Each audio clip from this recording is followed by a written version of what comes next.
जय श्री नाथ जी। प्रिय धर्म अनुरागियों, आपका आज का दिन बहुत शुभ जाए।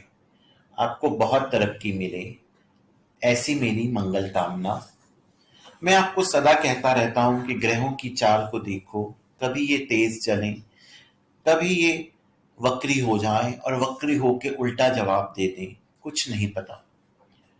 फिर मैं ये भी कहता हूं कि अपनी दशाएं, अंतरदशाएं देखते रहो ताकि आप अपने इवेंट्स प्लान करते रहें। प्रिय धर्म अनुरागियों,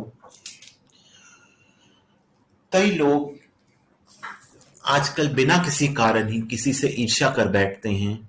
ईर्ष्या ईर्ष्या करके वो उस पर तंत्र प्रयोग कर देते हैं, उसका बिजनेस बांध देते हैं। अगर किसी का बच्चा अच्छी पढ़ाई कर रहा है तो उसको वो नजर लगा देते हैं। अगर उनका खुद का बच्चा नहीं अच्छी पढ़ाई कर रहा तो नजर लगा देते हैं, उसकी पढ़ाई बांध देते हैं। ऐसे आपको बहुत एग्जाम्पल्स मिलेंगे। लेकिन करें क्या? आप पूजा करवाने के लिए पंडित जी के पास गए, काम नहीं सॉल्व हुआ। कई लोग बड़ी उग्र तरीके से, बड़ी नेगेटिव एनर्जीज का यूज करके आपके ऊपर तंत्र प्रयोग कराते हैं और वो अपना सिंपल जो होते हैं, हमारी वैदिक रीति से वो सॉल्व नहीं हो सकते। कई लोगों की ग्रह दशा बहुत प्रतिकूल है, किन्हीं को पुराने जन्म का श्राप लगा है, पुराने जन्म के कर्ज हैं जो उनको आगे नहीं बढ़ने दे रहे। इन सबका क्या इलाज है? प्रिय दर्शकों, इन सभी का एक इलाज है, मां तारा की साधना। मां तारा 10 महाविद्याओं में से दूसरे नंबर पर आती हैं तो ये उग्र देवी, लेकिन उग्र रूप धारण करती हैं तब जब इनके भक्त पर कोई कष्ट आता है।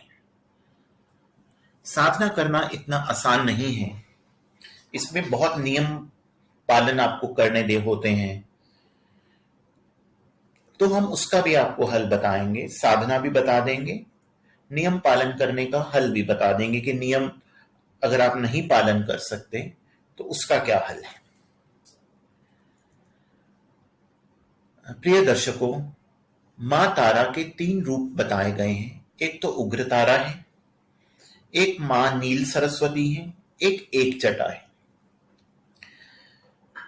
जब किसी का बच्चा पढ़ नहीं रहा होता, उसकी पढ़ाई में विघ्न पर विघ्न आ रहे हैं, उसको सारी चीजें पढ़ी हुई भूल जा रही हैं, एग्जाम में वो सब कुछ भूल जाता है, उसका भी एक ही हल है, नील सरस्वती की आराधना, जो मां तारा का ही रूप है। नील सरस्वती का स्तोत्र आता है, इसको रोज पढ़ के तो देखें, देखे तो सही, बहुत को फल मिला है, आपको भी मिलेगा।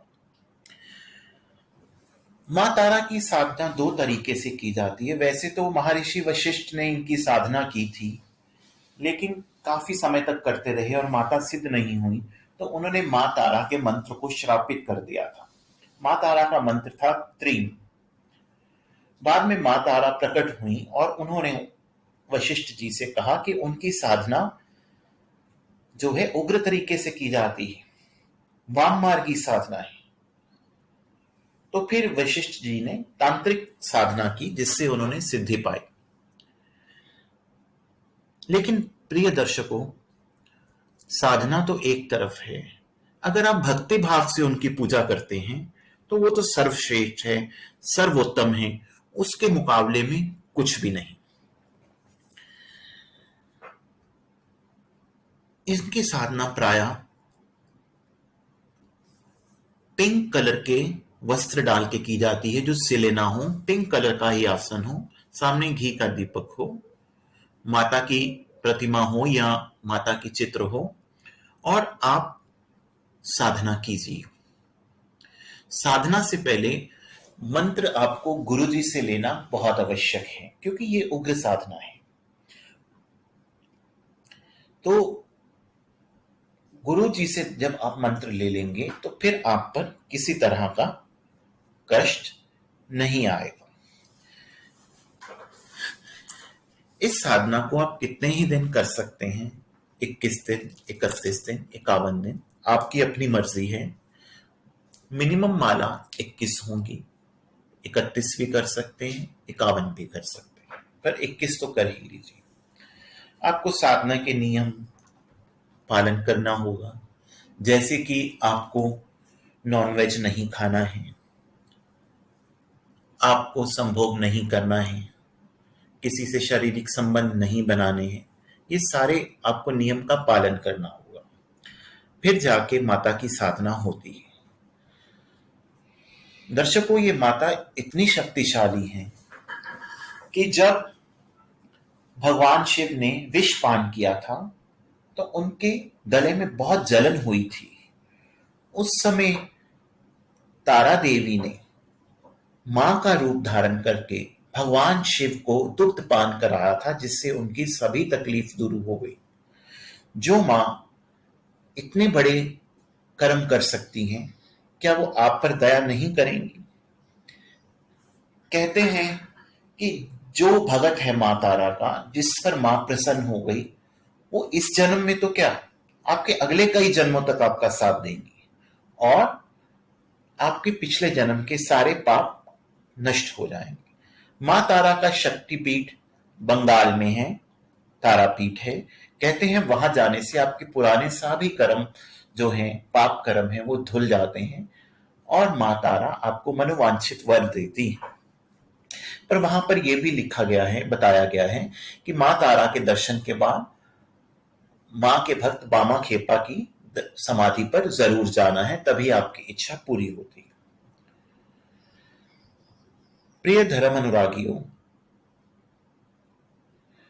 हर एक के बस में साधना करना नहीं है। साधना में काफी घंटे लग जाते हैं और रोज करना नहीं है, किसी के पास समय नहीं।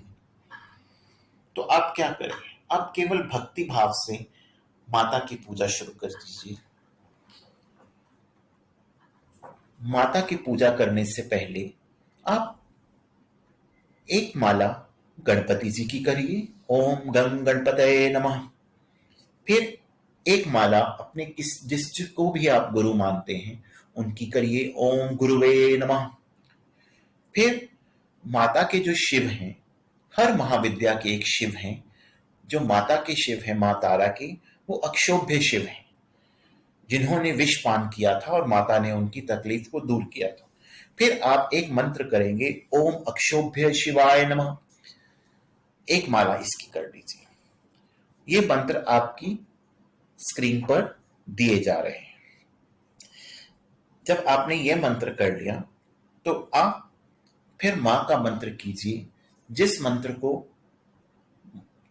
वशिष्ठ जी ने भी किया था। आपको मैंने बताया था मां का मंत्र त्रीम था, लेकिन वशिष्ठ जी ने श्रापित कर दिया। जब मां प्रकट हुई तो फिर वशिष्ठ जी ने उसका उद्धार भी किया, त्रिम की जगह स्त्रीम कर दिया। तो बहुत जो भक्त हैं मां के, वो यही मंत्र जपते हैं, ओम ह्रीम स्त्रीम हुम फट, या केवल ह्रीम स्त्रीम हुम फट। इस मंत्र की 3 माला कीजिए या 5 कीजिए, ये आपकी मर्जी है। उसके बाद आपने भैरव देवता को प्रणाम करना है। ये इतनी सी इसमें आपके 10-15 मिनट लगेंगे। एक माला आपने गुरु जी की करनी है, एक माला अक्षोभय शिव की करनी है, एक माला गणपति की, और तारा माता की कितनी, एक माला कर लीजिए, 3 कर लीजिए, 5 कर लीजिए, जितनी आपकी यथाशक्ति है। उसके बाद भैरव को प्रणाम कर। आप ये करके देखिए, आप साधना नहीं भी करिए, पर आप सिर्फ ये मंत्र जपिए और आप खुद देखेंगे कि आपकी जिंदगी में कैसे चेंज आना शुरू हो गया, कैसे आपका भाग्य उदय होना शुरू हो गया। ये आप भी देख के हैरान हो जाएंगे, ऐसा मेरा अटल विश्वास। इन्हीं शब्दों के साथ हम अपनी वाणी को विराम देते हैं। जय मां तारा, जय श्रीनाथ जी। और अगर आपको हमारा ये चैनल अच्छा लगता है तो आप इसको सब्सक्राइब कीजिए, इसको शेयर कीजिए, बेल आइकन दबाइए, ताकि जब भी नया वीडियो आए आपको सबसे पहले पता लगे। हमसे मिलने के लिए, हमसे परामर्श लेने के लिए निम्न टेलीफोन नंबर पर हमसे बात कर सकते हैं। भगवान आप सभी को बहुत सुखी रखें। नमस्कार।